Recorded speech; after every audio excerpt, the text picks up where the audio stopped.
You're listening to the Next Wave Radio Network. Round one, fight!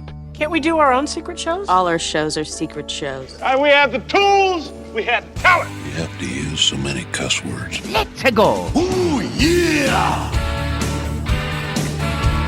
I think we've talked about this on a previous podcast. I think Tom Cruise got like some kind of like diagnosis. Like, I think he's dying. And I think he keeps trying to like kill himself on a movie set so his family gets like the insurance payout, but he keeps surviving. You see the making of like the stunts he does for these Mission Impossible movies. Mm-hmm. Like in this one, there's some big jump he does on a motorcycle off of a mountain. And I watched some like making of thing, and apparently he did this stunt himself. 16 times. He jumped off a mountain. I'm like, he's been doing this. That is a dude who is trying to die. I don't know how they keep insuring him. He's been doing this for the past few Mission Impossible movies. They just keep getting bigger and bigger. And I didn't realize until recently, but it dates back to Mission Impossible 2. Remember that one scene they were showing in all the trailers, the big fight at the end, the hand-to-hand combat where he jumps off the motorcycle? Well, but then where he's got the other guys holding the dagger. Doug Ray Scott is holding the dagger, like mere millimeters from his eye. Yeah, apparently that's his eyeball and a real instrument that the actor was holding. Oh yeah. So it started then. That was the same movie where Doug Ray Scott tried to do a stunt and he caved in his chest and didn't play Wolverine. That's right. Thank goodness. Fortunately for the rest of us, unfortunately for him. I know, right? But yeah. No, well, listen, when you're Tom Cruise and you know that eventually the aliens will be taking you away, you don't fear death the way us mortals do, Joe. Death fears you. That's right. Bro, what's new with you? What's going on? Are we talking personal life? I mean, we haven't talked for a couple of weeks. Last time we got on the podcast, we had your boss Jason on. We talked about bar nut, like so many great responses to that episode. By the way, like I received the same. He was so great, man. Yeah, man. He was awesome. I would love to have him on again sometime. Felt like I learned something. Oh, for sure. I'm sure he would be happy to do it. Well, luckily, we had enough content where we did have him on again that very next week in our little mini Indiana Jones episode where we were positing what the next Indiana Jones movie. And it's funny you segue that way, Joe, because I did see the most recent and final Indiana Jones movie, The Dial of Destiny. Have you seen this now? Now, I know we were feeling pretty positive about it, like beforehand. Like we were feeling like, I'm going to give this the benefit of the doubt. You know, it's probably going to be really good. So what did you think? Well, a couple of weeks will do, huh? Real 180 there. No, not horrible. But just ponderous, unnecessary, and at times really sad. Like Chetta and I found ourselves like cringing at some of the action scenes because I mean, like we've heard reports of like Harrison Ford he famously broke a hip on the set of like Force Awakens, right, where they had to reschedule him and do reshoots later. So anytime he's doing like a stunt that looks like it could result in him taking a little spill, it's really, you're just like, ooh. Whereas before, you know, think about what you go to an Indiana Jones movie for. You want to be caught up in these action sequences and, wow, this adrenaline rush. You don't want to be like fearing for the safety of the actors portraying this geriatric these beloved roles. It really is. Both him and Sala, with John Rhys Davies coming back, and they share a scene, and there's just like one shot of them like running across the street, like trying to avoid traffic, and even that seemed to do touch and go. Like any one of them, this could be the last thing we shoot. So one thing I'm going to point out, and it was like what they did for The Irishman. I don't know if you ever saw The Irishman, but when they younged up Robert De Niro, but he still moved like an old man. Like his movements, the way he carried himself. Like it's this scene where he beats up a guy on the street, and I'm like, he's not carrying himself like how a young guy would beat up somebody on the street. He's carrying himself like how a 60-year-old would try to carefully kick somebody around. And that is absolutely the body language that you saw running around in this film, where it's that opening scene, which is a good opening. It's probably one of the better openings to an Indiana Jones movie. You know, the sad part about it is Jen and I after the movie, you know, we're commiserating, talking about what we liked, what we didn't, and we both agreed like I would have been fine just seeing an entire movie of the de-aged Harrison Ford. Yeah. Like, because they clearly had like a body double for him for 75% of the shots. And then, every Right. now and then, there's that one shot of him running on top of the train towards the camera, and he is just like, Yeah. he looks like between shots he added about 50 pounds and 25 years. Yeah. And also, like, as they're walking away from, like, the bridge and, him and what's his name? I can't remember what his name was. The little buddy. Dr. Zoller. They're walking away just before that intro ends.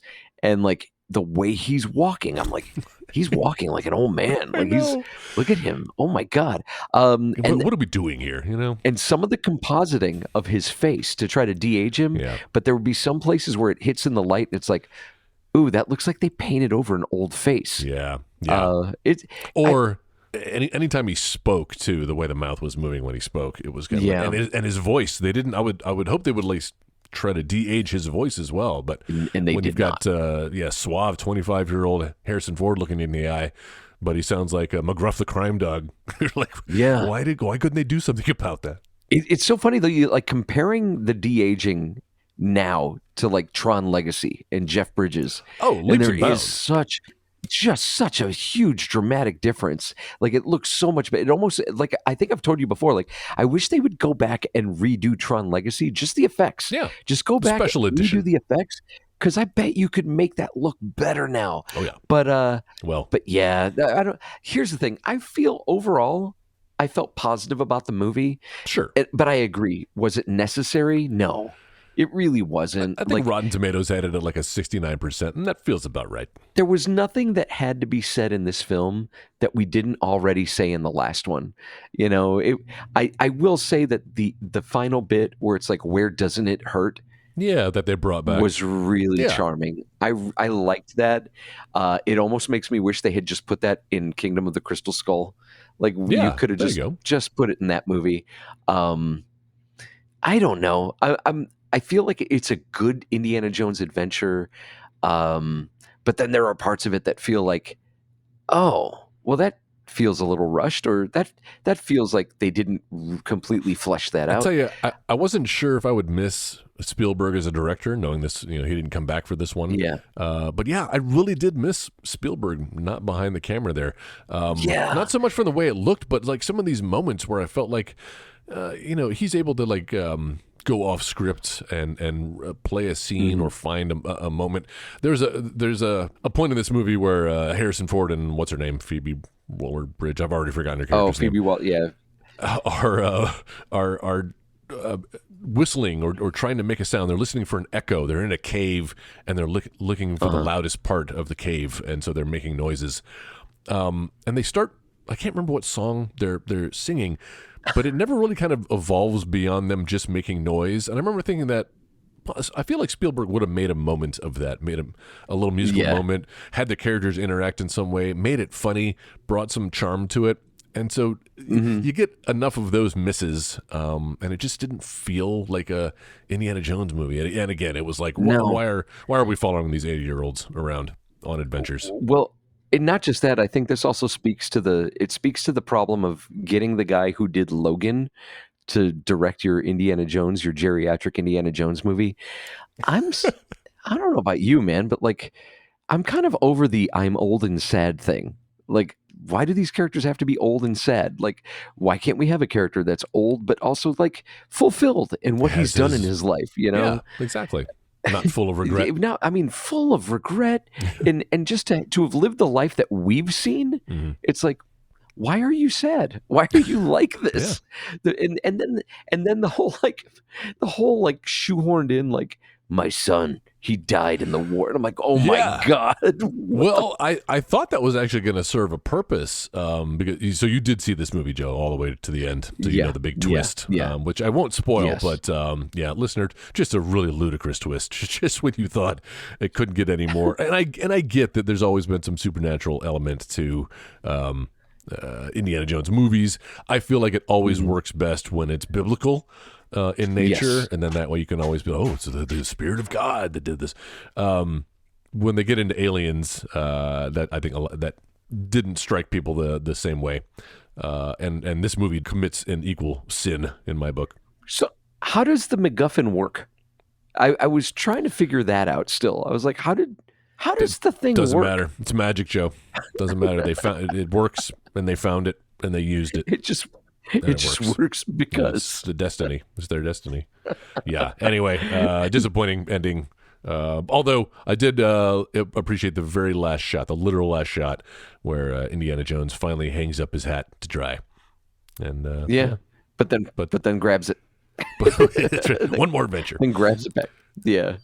Anyway. Yeah, I feel like there are worse things that you could spend your time on, but it's a shame. It's a shame to see that happen.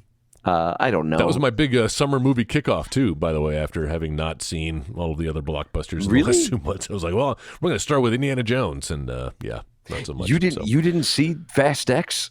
You take Jenna to go see Vin Diesel? Was that out already? Man, post-pandemic movies don't last in the theater more than like 2 weeks now. Yeah, that's the thing, man. You just wait it out, call their bluff for 2 months, and it too will be streaming for free on any number of platforms that I'm already paying for. I could have sworn that like we went and took Harper to see the Super Mario movie, and it seemed like not 3 weeks later it was out on Apple TV or whatever. It's and like, now it's coming to Peacock like in a couple of weeks. Right? Seriously. Remember when it's like a movie was in the theater and you had to wait like 8 months for it to come out like on home video? Oh, a year. Yeah. If you were lucky, yeah. Yeah. If they weren't going to do that re-release bullshit. we're putting it back out in the theater for award season. That's right. Judge Dredd. That would be crazy. So now that you've gotten that one out of the way, what's the next one for you? Well, we've already done the next one, a better film in my estimation, the new Wes Anderson film, Asteroid City, with a cast of seemingly thousands of famous people. Yeah, good time if you like Wes Anderson. I think one of his better ones. Although somewhat confusing and maybe a little more avant-garde than some of his other fare, which is saying something for Wes Anderson, but really enjoyable, great performances, beautiful to look at, fun, just characters you want to keep watching. Man, if you like Wes Anderson, why haven't you seen this already? From the trailers, I turned to Jay when we went and saw Fast X. They showed the trailer for this, and I was like, this looks like the most Wes Anderson-y Wes Anderson that's ever Wes Anderson. It's like a Wes Anderson parody. Just exactly. It seemed like a parody, like the AI video of a Wes Anderson Lord of the Rings movie. Right. I'm like, this is so crazy. And I was doing a voice session about a week ago, and the director that I was working with was like just dogging this movie. He was like, "Did you go see Asteroid City? Man, that's a pile of shit." I was like, "Oh, okay." But people have like very extreme views on Wes Anderson movies. It's very rare that you find someone who's like, it was okay. Like usually they either love it or they hate it. And yeah, this guy was very much in the hate it camp. It sounds like a review from somebody who hasn't seen a lot of Wes Anderson movies or didn't know what to. I mean, like, yeah, you got to know what you're getting into, or you may not appreciate it. This definitely isn't a starter Wes Anderson film, I would think. Leave that for like Royal Tenenbaums or Moonrise Kingdom. Even the Darjeeling Limited is kind of I love that one. It's accessible. Yeah, there you go. This one a little kind of far out there and hard to kind of wrap your head around. There's a little bit of timey-wimey. Well, is this the first Tom Hanks appearance in a Wes Anderson movie? I believe it is. Yeah, that's right. He can get anybody now, I think so. And all the same players show up. He collects actors like Pokemon. Well, like they just keep adding. Like every time you see another Wes Anderson film, you're going to see all the Pokemon you saw in the last one and some new ones. Yeah, and now we've added 5 more. Exactly. Tilda Swinton. Here we go. Yeah. But yeah, he fits in that world. Yeah. So I enjoyed it. Yeah, if you like Wes Anderson. So I'm 2 down and about a dozen summer movies to go. Yeah. No, tell me about it. How about you? Seen any good ones lately? I mean, I've watched a few like here and there on my not quite legit source. I'm quite sure I don't know what you mean, Joe. But even then, it's more like I'm not really watching it. I'm just kind of skimming through it to see like, okay, this seems viewable. Maybe Sarah and I can watch this later. But yeah, like I got through I think 3/4 of The Flash, and I don't mind it. From what I saw, was fine. I'm excited about it. It's yet another movie though where it's and I watched it. I was already feeling kind of sensitive. I was having a really rough day, and then I'm watching this movie about a superhero who fights to go back in time to stop the death of his mother, save a parent, and realizes like he can't, or else like the other ramifications, like it just creates worse consequences. And I'm like, oh my god, like this is not what I'm ready for right now. It's not what I wanted to watch. Not a fun summer romp. No. Yeah. I'm like, why can't all movies be Super Mario right now? My son is totally in a Super Mario kick. We watch it almost every day. Oh, And really? Oh, no. I'm not sick of it yet. No, that's good. But it's like, I wish every movie could just be super fun like that is. Like this podcast. Right. Yeah. Don't get too deep. Not quite empty calories, but maybe somewhat hollow. We'll test that theory today, Joe. We'll see how deep we can get. I'm excited. Yeah. I'm excited about this. But before we get into it, I just want to know: do you have anything like an obsession for this week? I'll keep it short and simple. My obsession this week has been my obsession for the last several weeks, and that is a little game called The Legend of Zelda: Tears of the Kingdom. That's right. We are full into it. Not sure how many hours, but not a day goes by where we don't visit the land of Hyrule for at least a few minutes. Did you just call me a dago? Not a day goes by. And we're by no means like near the end of it. There are still so many things where I'm like, hey man, where are these characters? I know they're in this game. Why haven't I run into Hatsu, the weird giant Korok who gives me new things? So we're still very much in its infancy and taking our time with it, but just loving the surprises. And I don't know how I can ever go back to Breath of the Wild after having played this game. Oh wow! Yeah, it's that good. What a bold claim. Well, I think about it, and it's like there would be too many sacrifices of some of the gameplay mechanics now. I would just find myself missing. Like, why can't I build an X-Wing and just fly out of here? Why can't I go through the ceiling? Dude, I hate new game mechanics. That's one of the things that I've seen that I fear. Like, I'm like, am I going to be good at that? Am I going to be able to do it? Is this going to be too challenging? Because as you know, I think you'll like it. I have been doing nothing but trolling you guys in our text thread. Jay wants more than anything for me to start playing this Zelda game. We all do. And every time, like, I have now created this whole like thing where I've been playing all the Mario and Luigi games. I just finished the last Mario Luigi game, which was Paper Jam, which is the crossover between Mario and Luigi and Paper Mario. And so as soon as I finished that, I decided to start Paper Mario, the sticker star on the 3DS. So you're just jumping to a complete another series from here. So not only that, and the listener gets a sneak preview of what's to come. I'm not sure Jay's ever going to listen to this, and if he does, then the cat's out of the bag. I've already got a plan for after I finish Paper Mario. Oh no! I'm sure it does not include anything called Super Princess The Peach. Legend, or No. Well, I mean, at this point, you could never play this game. Like, you just have to keep the joke going because I have to keep this bit. It has to keep going. Thanks to Matt Damon. Sorry, we ran out of time, Matt Damon. Exactly. Guys, I'm playing Barbie Racers. That's the next one.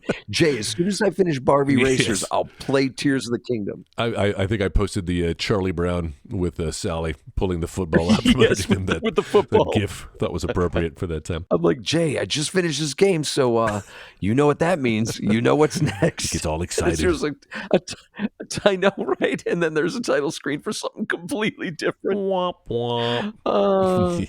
I'm gonna go to hell. 1-2 switch. Yeah.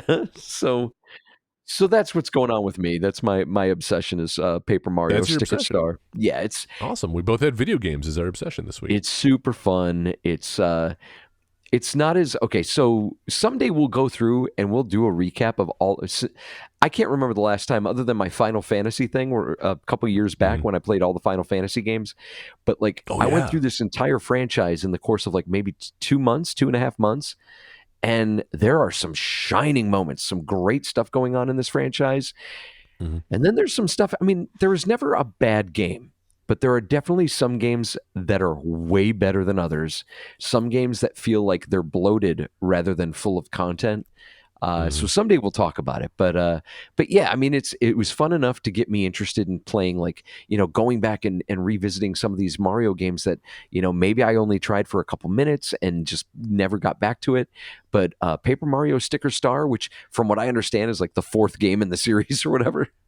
And I think I've only played Origami King. I haven't played any of the other ones. Really? You're working backwards. But Origami King was so good.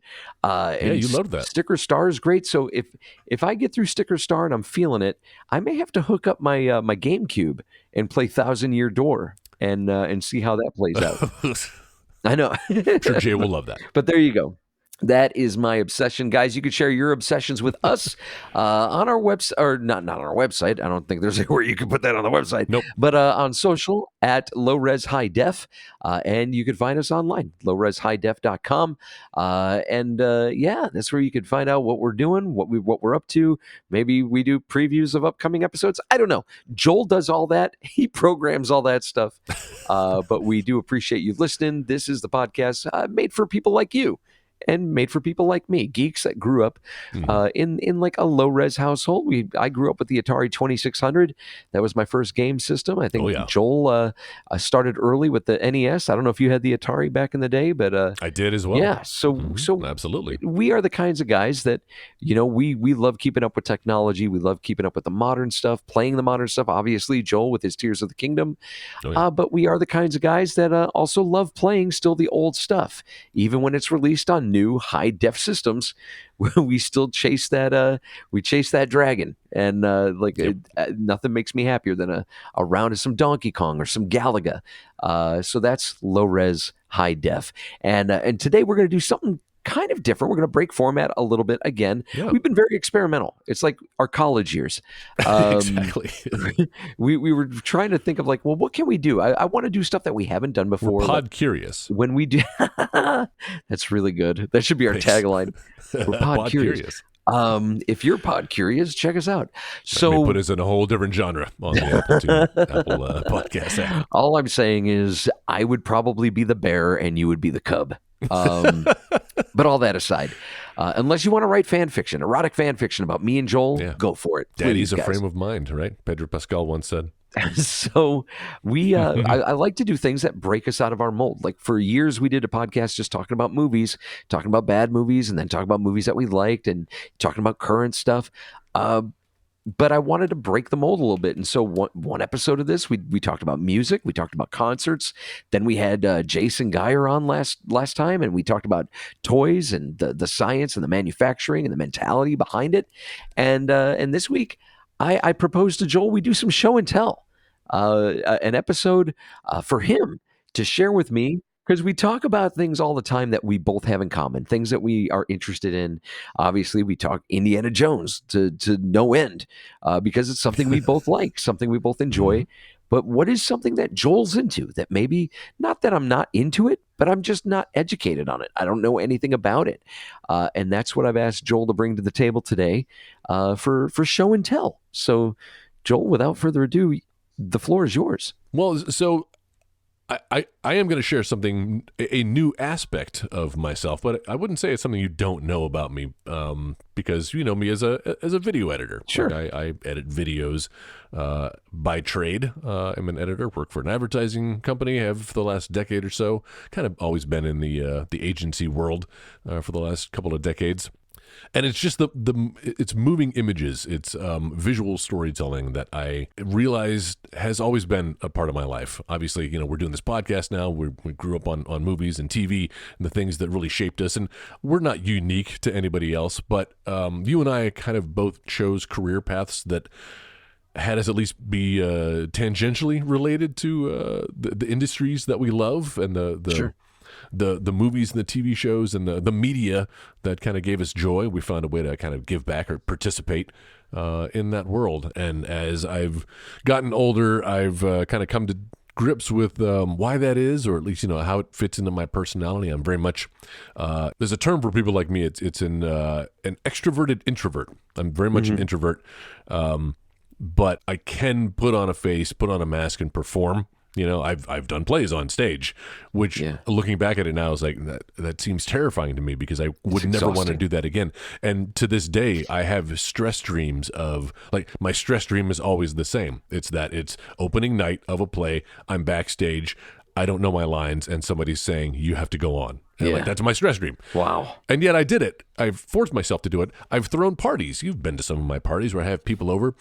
I'm exhausted by the end of the night. Yes. I only need to do that once every couple of months. It's so emotionally draining. It's like a battery. Every now and then, you just kind of need to get recharged. Yeah. Spend some time outside with social people. For the most part, I like to be in my man cave. Yes. Both in my mind and literally.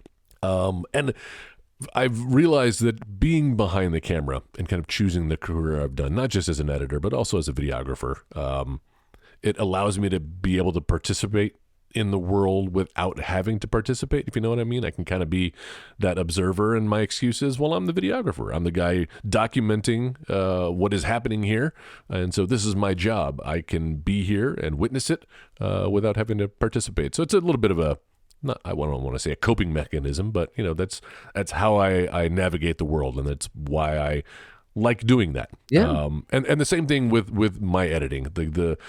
As stressful as being on set and capturing performances and directing is, the complete opposite when I'm in the editing bay. I love kind of getting that footage and telling a story and putting my spin on it. I've said before that at my funeral, instead of a slideshow, maybe just show some of the commercials, show some of the videos I've done. There you go. Because you'll find out more about me in some of the work that I've produced than you would maybe having a conversation with me, because I can be very surface. And Joe, even with you, I feel like there's still a part of myself that I that hard candy coating that I just can't drop. I'm trying to get better at it as I get older, and you know what? Doing this podcast is another way of doing that. I get to hide behind this microphone. Nobody has to see me. I don't have to answer to anybody but you, Joe, for the words that I put out. It's how I've chosen to live my life. So what was your first editing gig? Oh man. Well, I mean, if you want to talk about like high school, I mean, we could do high school, because I mean that's the origins. But I'm interested in your first professional paid gig. Yeah, first paid gig. My middle school teacher, who was very impressionable on me, loved this guy. Jim Stevenson was his name. Went on to start a wedding videography company in the little town that we grew. Beeville, in the little town I grew up in. Yeah. And so he hired a couple of his ex-students who were into video, me being one of them.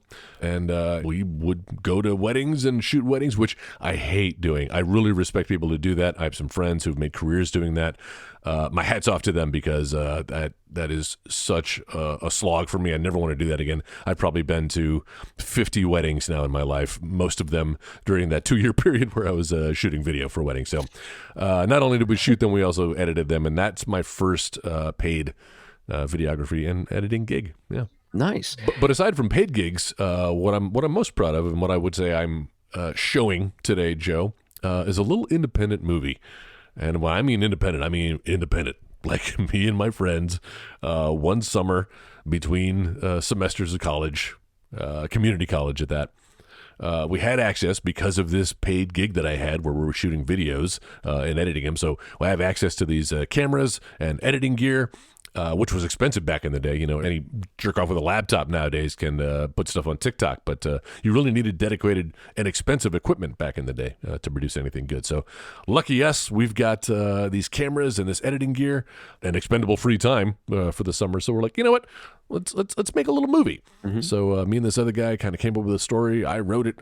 I directed it. We shot it. I had some, all my theater friends were starred in it.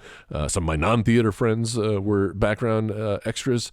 And it was really just like it was a good time. It was a way for us to have a creative outlet and be able to kind of play with some big boy toys. I say that these were all like mini DV cameras. Like, they wasn't even in high def. It wasn't even 16:9. We're talking 4:3 SD quality video and sound, and it really had a super low budget, like I'm talking like Blair Witch Project look to it. But it was something that we did. It was something we created from, I love that phrase, from soup to nuts. Yeah.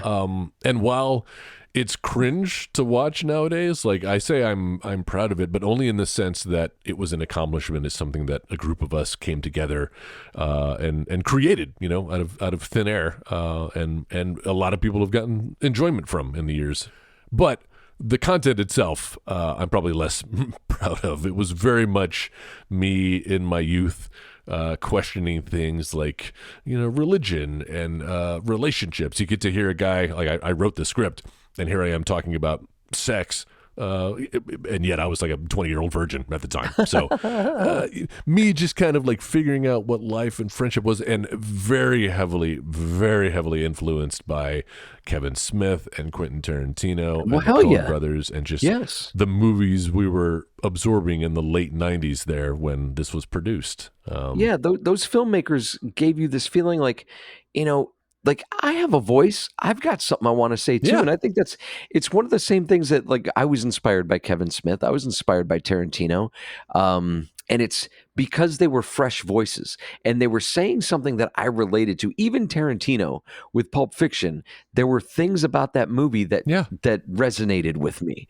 And it was the first time I remember in my life it wasn't a sci-fi movie. It wasn't Star Wars, but it was a movie that resonated with me. And I was like, I loved it. Like, this is speaking to me on a certain level. Clerks, a couple of guys working a, stupid dead-end part-time job, just kind of having to deal with the bullshit of the day. Mm-hmm. Who cannot relate with that? And to set a camera down and just film a day in the life of these two guys, it made, I think, everybody who felt like they had a story to tell too, it suddenly emboldened them and encouraged them. Like, hey, I can do this. If this guy could do this, I could do this too. No, I absolutely feel you on that. I've got a couple of projects that were inspired. That's right. Possibly completely directly by Will Smith or Kevin Smith. Not Will Smith. That's when I get up on a stage and I punch some guy in the face. Keep my wife's name out of your fucking mouth. But no, Kevin Smith influenced quite a bit. And that's why I think still to this day, I know the guy, I don't want to say that he's gotten exhausted or that he's gotten tired, because surprisingly, I've gone back and I've watched like the Jay and Silent Bob reboot. I've watched Clerks 3, and I still enjoy them. Like, despite it all, even when I feel like the guy goes back to the same well over and over and over again, God damn it if it doesn't still resonate with me. So there still has to be something there. It's when he does his movies like Cop Out, or Tusk, and I'm like, you've lost me. You have completely lost me. Like, Red State I thought was great, but I'd say save your hot takes for Kevin Smith for a future episode where we will be talking about the complete works of Kevin Smith, both film and the complete works of Kevin and TV and comics. So that may be we'll be comparing Kevin Smith and Will Shakespeare. But yeah, no, I feel you, man. That era of film was special. He specifically definitely made movie making seem attainable. Yes. And so we're like, hey, we can take a crack at it. We've got some funny jokes and ideas, and which all end up being highly derivative and wholly unoriginal upon I was going to say repeat viewings, but even single viewing. So the movie was called Cemetery Weed. And Joe, I think I've mentioned it before on the editing bay because I had threatened at one point to do an episode where we watched that movie and review it. Luckily, you never did. I have not made you do that. Never did. Maybe at some point. I don't know. It's pretty bad. If you want to see the trailer, I even cut a pretentious trailer for it that you can view on YouTube. If you go to YouTube and type in Cemetery Weed, I think it'll show up. Haven't posted the entire movie online. Might do that. I do have the domain cemeteryweed.com. So maybe if you're listening to this in the future, you can go to that website and watch the film in all of its glory. Although we totally are using, needle drops music, pop, it was very grunge, ska in the late 90s inspired tracks. So don't think I can put it on YouTube, but we'll find a way to get it online. Speaking of needle drops, and this is completely unrelated to anything that we're talking about. I know one of your criticisms to the Mario movie was the needle drop, the Take on Me, specifically the Take on Me needle drop. But Needless. One of your favorite movies is Forrest Gump, right? I enjoy Forrest Gump. I'm not going to say it's one of my favorites, but I do think Forrest Gump is a great movie. Yes. So it was on TV the other day, and I fell down the Forrest Gump rabbit hole and ended up watching it. And we may have talked about this already, but if there is the most needle droppy movie in history, I think Forrest Gump might be it. Well, yeah, I think it might be a little heavy-handed. It really had to make sure you knew what era you were in. Like, what was the top 10 songs in 1960? Well, you're going to hear them all in a 5-minute segment. Just the running section when he runs from one end of the country to the other. We go through. I'm pretty sure we hit 4 or 5 different songs in the course of 2 minutes. And I'm like, wow, man. Yeah, got to know what area you're We in. are pet. It was How one else era. is the audience going to know? He was running in one era. That's true. Yeah, it was like a 5-month span. Running, and one of the songs is "Running on Empty." Yeah. A little on the nose, maybe. We did. That's right. We have talked about this because we talked about how on the nose a lot of those song choices are. Listen to our Forrest Gump episode. Don't you love her as she's walking out the door? Yes, as she literally walks out the door. Hey, man, that's what films are for, man. Yeah. So why is it okay for Forrest Gump, but it wasn't okay for Super Mario Brothers? I mean, okay, so this was all a ploy to ambush you about Super Mario. If Forrest Gump was too literal with the song choice, then Mario is the opposite of that, and it has no bearing on what is happening on screen or in the story. It didn't make any sense. Just they focus grouped and thought that the core audience and youngsters both know and appreciate Aha. So that's why it's in the movie. Agree to disagree, but okay, All right. I got you. Wow. This podcast is over. I think I just upend my table. I'm like, oh damn it, that's my table. So Cemetery Weed is the name of it. I think you should put it online. I think if Roachman is out there where people can see it, I think Cemetery Weed should also be out there. It was really the premise is it's 1998 and this kid, this main character, actually it was my buddy who guest hosted on an episode of the 16-Bit Gladiators where we talked about superhero video games. His name was Gerald Perez, was the star. Great actor, did community college stuff, but a really good actor in his own right. Gay porn. Better than he had any business being in Beeville, Texas anyway. So it's this guy, slacker, late 20s, finds out he's got a terminal illness and he's got like a couple of months to live. So he and his buddy, it's kind of a road movie. That we filmed in one city, so you can imagine how expansive that is. But he and his buddy. Did you try to double a location as like something else? Like they drove to California. Oh well, I mean, I was using very like generic locations. Like here's a park.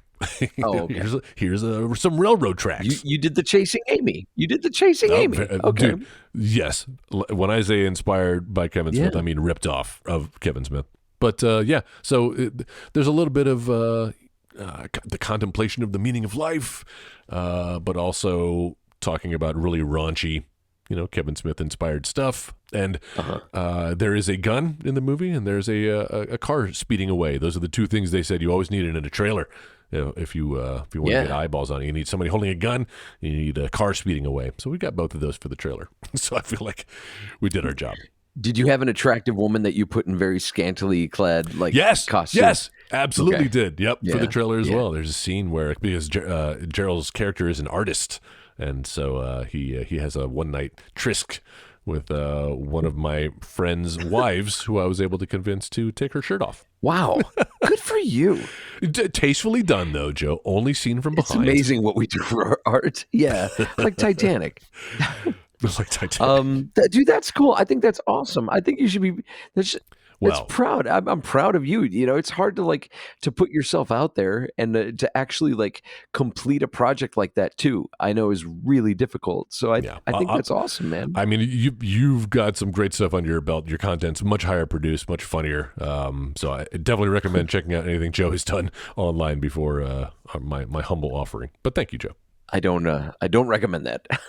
I don't agree, but yeah, dude, I would love it. I think we should do an episode of Cemetery. I think we should we'll get Gerald on. Your buddy Gerald, get Gerald back on. Whoever else was Matt Brundage involved? Let's get him involved. He was not, but we'll get his expert opinion. Let's remake this. One of my friends who also has a bit part in it. We've always talked about doing a sequel, and he lives out in L.A., man, and he really wants to do this. Yeah. And I'm like, I think that ship has sailed, but it's fun to think about. Dude, Brian Harden and I talk constantly. We talk constantly about doing a Roachman 2, coming back to it. And my whole thing has been Roachman Returns. I want it to be and I know I talked about with the Indiana Jones thing. It's who wants to see someone old and sad? And that's definitely where I was with Roachman 2 is okay, so we come back and it's this whole thing about how the main character, that Roachman and his buddy Mark, have been waiting 20 years for this big bad that they were told was going to show up and never does.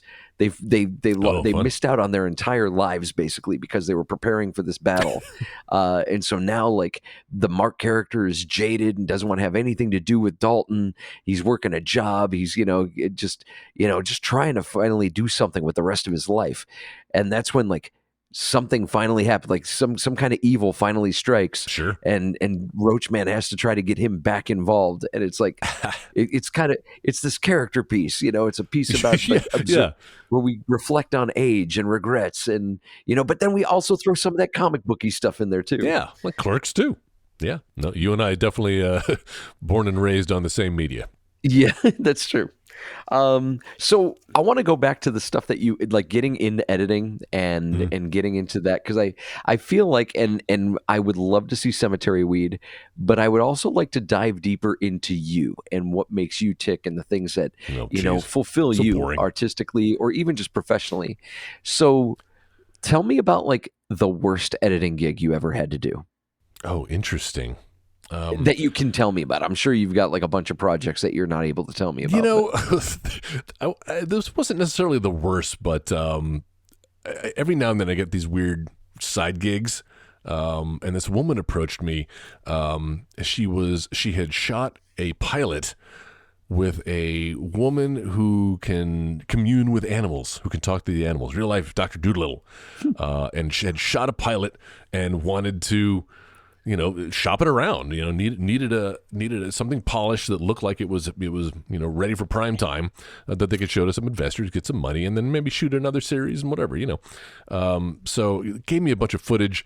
It gave me a couple of weeks to work on this, and if I was skeptical coming into it that this woman could actually speak to animals, I was downright convinced that this woman had no abilities by the time I got done editing this pilot, because I was doing my damnedest using the B-roll cutaways of dogs like turning their heads putting their heads down and trying to show some sort of emotion and pairing it up with the things that she was saying. There's a little bit of dishonesty going there, but hey, it's showbiz, folks. Exactly. That's how this works. We work with what we have. The task that I was given was to cut a pilot based on this footage I have. I didn't have a dog in the fight, no pun intended. So, needless to say, did not get picked up. There were no other episodes of this show. But that wasn't necessarily the worst, but it was probably the most dishonest edit I've had to do. No, but but I want to know what the worst is. That's a good one. That's a funny story. But like, I seriously want to like you had a job where you're like, this is all shit. Like this is shit. Or it was your worst job. Like you did a horrible job at it. Well, Joe, I'm a professional, so I don't have any of those. All my stuff is always great. Never lost any footage. No. The jobs themselves are never bad. The most disappointing ones for me are always in the presentation, generally. Like when you've worked your hardest, you've slaved all night shooting something, throwing it together. There was one time I hate doing live events, but I've worked some live events before, where you're like shooting content, you're editing there on the premise, and you're turning stuff around very quickly to be shown like later that night in front of an auditorium full of people. Yeah. And the worst thing is like going through all that trouble, rushing, your tape, whatever it is back in the day, rushing tape over to the player to be popped in front of this audience of hundreds of people sitting here, and hit play, and nobody's watching it. Nobody's paying attention because they're all hobnobbing and networking, because that's what they're there to do, not to watch your silly little video that you stayed up all night shooting and editing. So those are the ones that stick out with me as far as like negative experiences go. But I guess I've been kind of lucky. I haven't had any like huge disasters on sets or anything. No children's heads have been chopped off by helicopters. Oh my God. I some lost footage here and there, but never anything that was a showstopper. Knock on wood. Have you ever thought about getting into like sports broadcasts? Like I know editing is a huge thing for them. Like when you go back, like I think one of the things I think of immediately is like wrestling pay-per-views. At the very end of the show, like after the final match, like before it's done, these WWE pay-per-views, they'll suddenly have like a recap ready of all of the matches, right? And also like the match that you just watched, they've already get. And I get it, like it's predetermined, so they know where like the high points are going to be. But still, edit that fast and turn it around. I've seen that with football games. I've seen it with basketball games. I've seen it with wrestling. So I feel like editing is obviously a huge point of their production. How have you ever dipped your toe into that? That sounds horrible to me. That is the polar opposite of what I wanted. I want my work to be art, Joe. I want to slave away on it. I want to agonize over every frame and every edit and every sound effect. And it's what Lucas said about art is never, or film is never finished, merely abandoned. Mm-hmm. I do feel that way about a lot of my projects. Like it finally just has to. There's a deadline. You got to let them go. But I'll rewatch something and tweak it forever. I do have to be kind of creatively fulfilled. I'm lucky to be able to do what I do because I have no other demonstrable skills to make a living. I know how that is. But I still also need to have something in it for me, even if it's something, a little hidden Easter egg that is in there that nobody else will know, but I know it because it's a reference to that movie that I like and I did an edit. I was about to say, do you like Tyler Durden your dick into like different shots? Yeah, that's right. If you freeze frame the Clorox commercial. Actually, what have you really done this? No, not that. No, not that. But I edited another movie trailer for some friends of mine who did an independent film, and I totally ripped off a technique that I saw in the trailer for Episode 3, Star Wars Episode 3, where it was like Darth Vader, you'd hear the sound of Darth Vader breathing, and the image would fade in from black, and then as he exhaled, it would cut to another image, and then that image would fade to black. I kind of ripped that off from my trailer, but nobody noticed. But that was there for me. That was my ode to Darth Vader. To Darth Vader. In the trailer for Between Notes. Yeah. How does this affect the way that you watch movies? Can you help? Do you criticize cuts? Do you criticize edits, or are you able to separate yourself enough from it?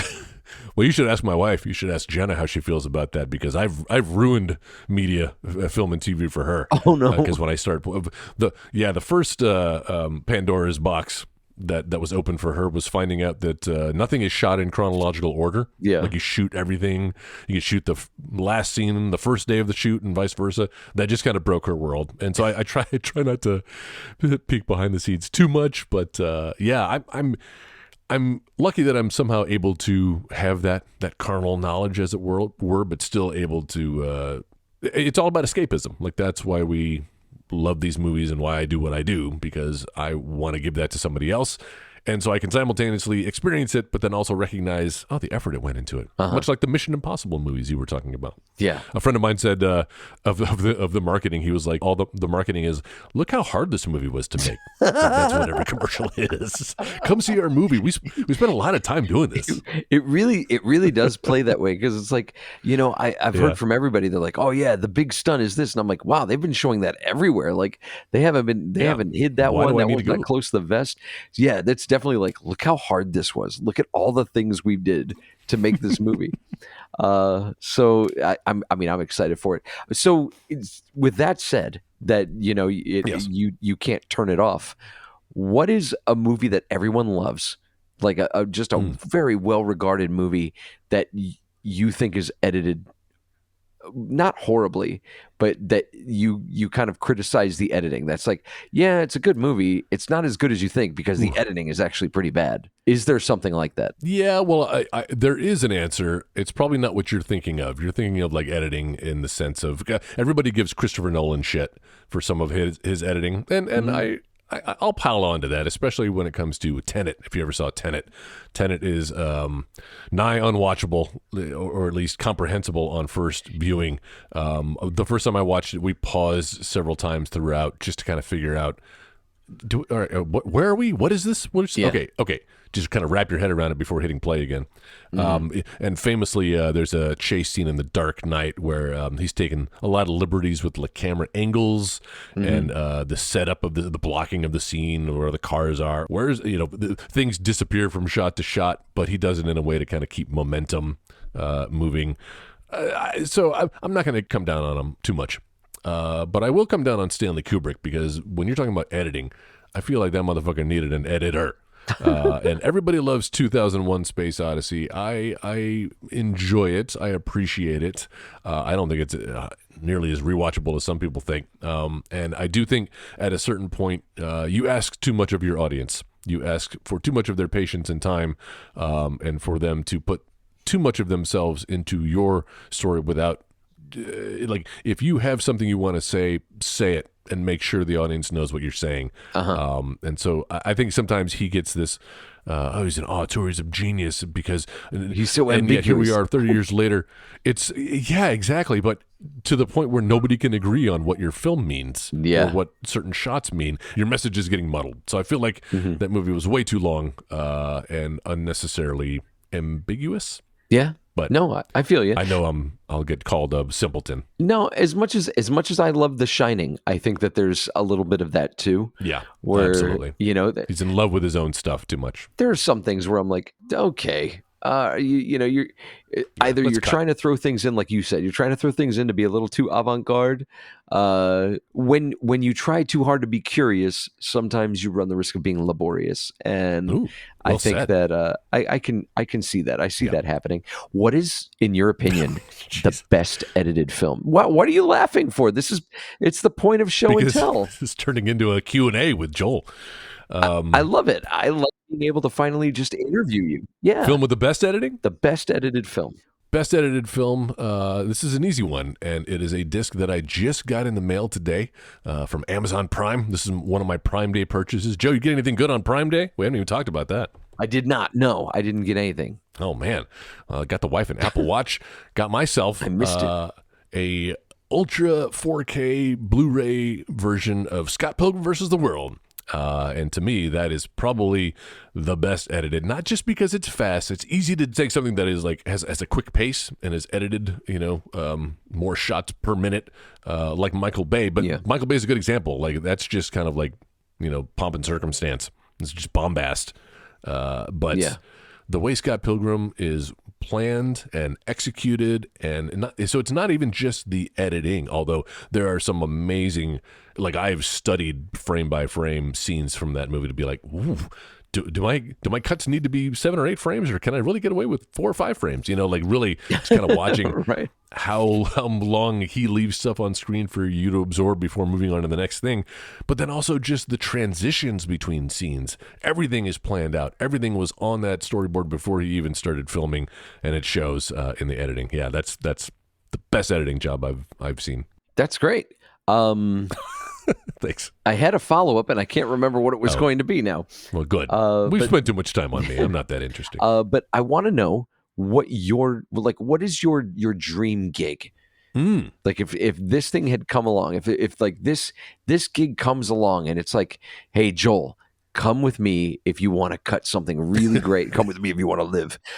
Yes, Arnold Schwarzenegger. You're going to be completely fulfilled. Like I don't imagine like your dream gig is like, I want to work on a reality TV show or, Nope. Like what is your thing? Like, do you have any kind of like, man, someday I would like to kind of jump into like the Disney Marvel verse and like cut one of those superhero movies together, or, interesting. What is it? What's your dream gig? I do like narrative. I don't get to do a lot of narrative, aside from psychic. The animal psychic. Pet psychics. Exactly. Wasn't that from, wasn't that something from Forgetting Sarah Marshall? Wasn't like one of her things was like CSI, but she like understood what animals were saying? Yeah. That would have been much more interesting than what I cut together. I do like long form, but I also like movie trailers.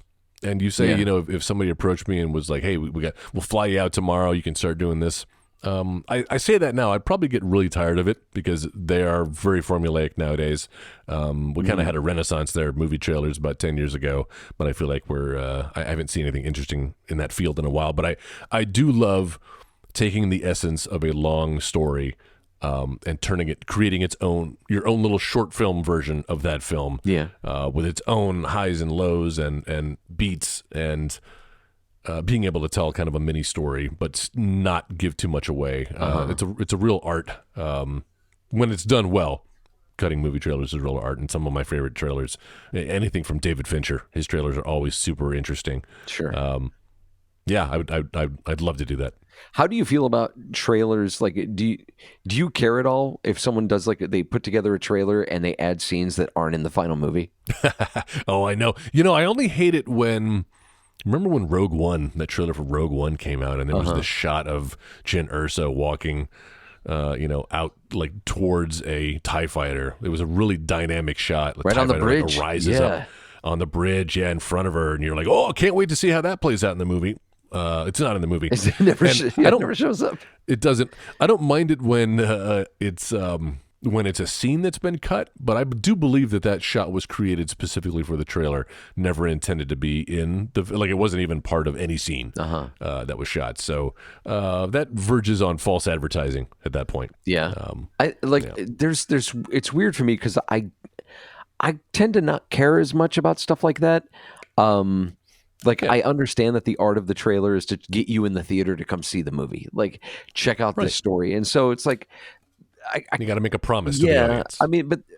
I look at Infinity War, the trailer for Infinity War. There's a shot of all the heroes rushing the camera to go to like Thanos or whatever, and one of them is the Hulk. And then, as you know, like when you finally watch Infinity War, the Hulk actually isn't in that final battle. It's Banner in the Iron Hulk suit or whatever it is, the Hulk Buster. And so, like, I know a lot of people had problems with that, where they were like, yeah, but you showed the Hulk and we never got to see, like, the Hulk wasn't in that battle. And the thing is, like, I kind of don't mind it. I don't mind having that image of, like, you know, here's a selling point. Like, here, look at all these heroes. Like, that's what we're trying to get across, is that there's going to be a huge battle. It's not like Hulk ain't in the movie. Yeah. But I think, you know, visually... And it's also like hiding a plot point. I think you can make the argument that it's like, well, that could be a spoiler if you even knew where he was. Sure. And if we don't show him in this shot, people are going to say, where's Hulk? And it starts a whole thing. And blah, blah, blah. No, I hear you on that. I guess I'm like, okay, I'm all right with you just showing me imagery, and even just like, you know, imagery that was cut. I'm okay with that. Yeah. I think... Just don't lie to me. I think the old Stallone Judge Dredd movie had several shots that were never in the actual film. And that was a great trailer too. Way better than the film. We could do a whole episode on movies that had trailers that were way better than the movies. Oh yeah, well, watch the Cemetery Weed trailer that I've cut on YouTube. So what are the cheap tricks of editing? This is my last question. What is like the cheap trick? Like something that people will get, maybe even get like a reaction out of people, like, oh, ooh, that's really like it looks good, but it's like super simple and it's something that everybody does. I got a perfect example, and it's removing one frame to create impact. Yeah. I noticed it first in the Bourne Identity movies, which you want to talk about some great editing. Those are, I know that they're very, and specifically the second and third one, which were more kind of handy cam than that first one. That's really hard to edit and keep some semblance of flow. I know it looks easy, it looks choppy, but there's some artistry going on when it's done well, as it was in the Bourne movies. But one of the things I noticed and learned about from there is editors will often remove a frame. So if like a guy is coming in to punch another guy, they will remove the frame right before impact to make that hit, boom, seem even more sudden and harsh. Wow. Yeah, it's very effective, and I've used that in some of my own work. Nice. You know, when I'm editing stunt fights. when you're editing sandwich commercials with my daughter's hands. Exactly. We removed this frame so she grabbed it even faster. Boom. See that hand come in? I did have to speed her up, that's right, to match the speed of me grabbing my sandwich. I forgot we shot that together. Yeah. That's right. That was so awesome. She had such a good time doing that. I love that. I did too. She was great. I lied. I have one more question. As an editor, are you also? Well, I mean, you keep laughing. I'm truly interested. As an editor, how? I didn't know this whole episode was going to be on me. Well, I love it, and stop feeling self-conscious about it. Thank you. I think this is great. I need to get over myself. Thanks. And so I'm curious about like your involvement when it comes to sound. Is that something that you do as well, or is that then handed off to a sound editor? It can be done both ways. On higher budget productions, obviously you've got a mixer who's dedicated to that. But on some of the low budget stuff, I'm doing for like, you know, YouTube and social, which is 90% of the work I produce. Is you can find it on Instagram or YouTube. I am doing kind of the sound design, and that can be fun. I had to do an animatic. Actually, can I talk about? I'm not sure if I can. You know, I'll say it this way. There's a video that I edited for a snack. There's a video that I edited for a snack chip that if you saw it in a convenience store, you'd probably recognize. You probably can't talk about it. No. Oh, man. Son of a bitch. That's perfect.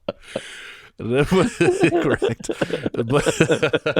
But like it was, they give me these storyboards that I have to shoot, and nobody thinks about what the sound design is, or is there going to be music into this? Is there somebody talking? Are there performers making noises? And sometimes they have rudimentary stuff, but you really need to plus it up with some sound design. So I am known to add my own sound effects or music stings or cues, because that's one of the things as an editor. I saw somebody post on Twitter one time asking kind of an open-ended question. It was a Twitter account on film, and said, what is one of the major challenges for young filmmakers today? Thinking it was going to be like, budgets or unions or whatever. And somebody answered sound. It's true, because most amateur stuff looks amateur because it sounds amateur, because people are focused more on the imagery and not about like, should there be a music cue underneath here? Should there How do be we some mic sort this of, up? Yeah, exactly. And not even just capturing the actual sound there, but designing the soundscape of a scene. Going back to Kubrick, as much as I deride some of his editing choices, talking about The Shining. All you got to do is have that like high-pitched screeching, and it's the most tense scene ever, and nothing's really happening, but there's there's an anxious sound escape to that he's scene. just bending a saw and hitting it with an iron pole, like Yes, exactly. It's so simple and yet iconic. Mm-hmm. Sorry, all right, long answer to a short question. No, that's awesome. Are there any other like little parting words of wisdom that you'd like to share for any aspiring editors? Well, generative AI is going to take all of our jobs, so don't bother getting into anything creative. Be a prompt monkey. Learn how to type into Chat GPT. Oh my god! I mean, until they get the fingers right, I think we're still okay. God, yeah. We'll still got Pizza, pepperoni. yum. Yeah, pepperoni hunk spot in our rearview mirror.